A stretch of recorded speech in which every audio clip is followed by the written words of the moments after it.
Good day everyone, welcome back to our channel Little Fingers World. I hope you're in for the holiday cheer by now. As I promised, I'm gonna share with you my takeaways for the 2020 13-inch MacBook Pro with M1 silicon chip. I know, just by saying the name itself, it's already resounding music. Just a heads up, my takeaway for this product is based from my perspective as a first-time owner of a brand new MacBook Pro with M1 silicon chip. Like, I've got MacBook Pros before, but it was used when I bought it and they didn't have the M1 silicon chip. With that being said, let's get it started.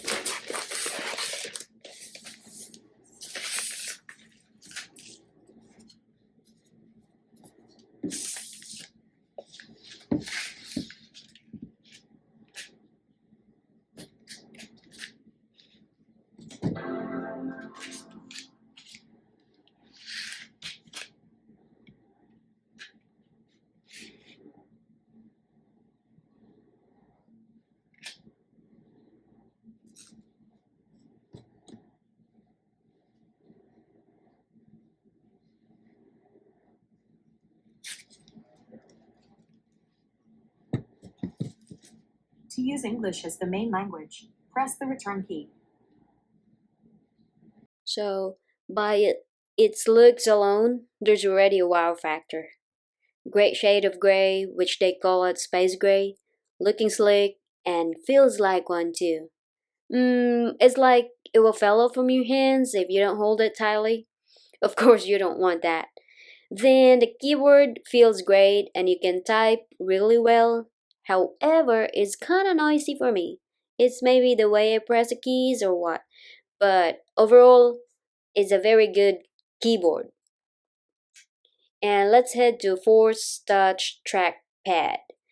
It has wide trackpad and with a very good response rate.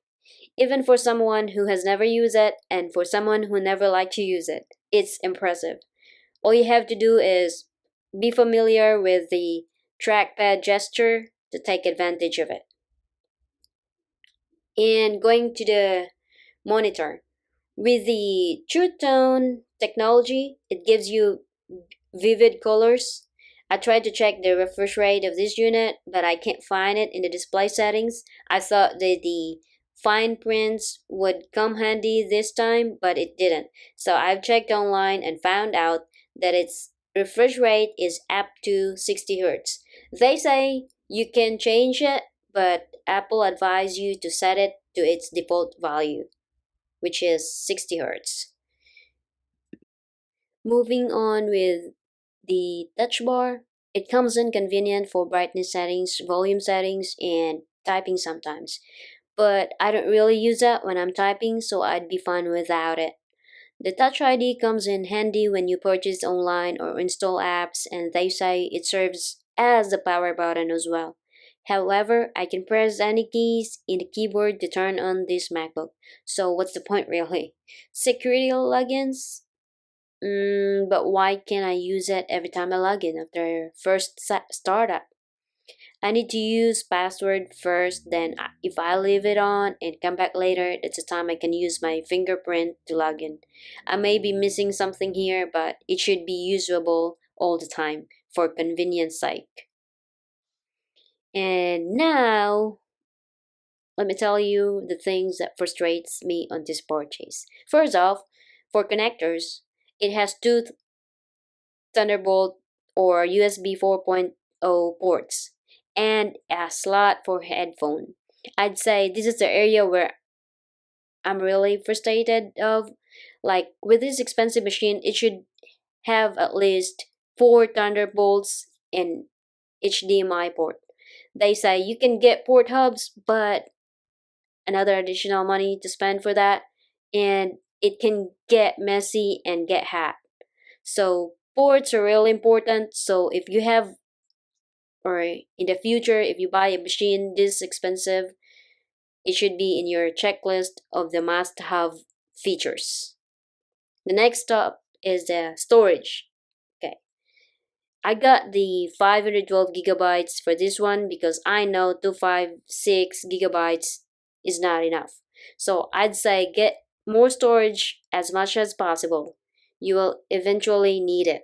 However, you can resort of buying an external storage if you want, which is way cheaper for bigger storage. Okay, next is the screen size. I'd say small screen was fine with me, but then I realized that I opened too many browser and window tabs, so I ended up buying a bigger monitor as my external display, and it went back to my problem with the lack of friendly ports. Since this MacBook Pro turned hat, the longer I use the external monitor via connected via port tab. Yup, it's not good. Well, what can I do? Lastly, the sounds are great, the mic and the camera are awesome. They work well. Overall, it's worth the money. I hope this will last a long time, just like their other MacBook Pros that still works after 12 years or more. Alright, before heading out, I just want to correct myself from my previous video post. I said that that time that once I get the laptop running, I immediately updated its macOS to macOS Monterey. Uh, I was wrong.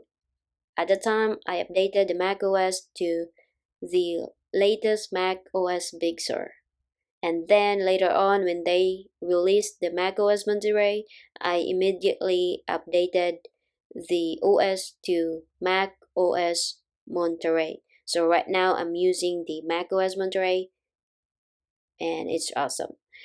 And that's all, folks. Once again, thank you for checking out this video. If you have violent reactions, corrections, suggestions, and happy comments, don't be shy to leave it below. And as for now, bye bye. Remember, patience is virtue, and in God I trust.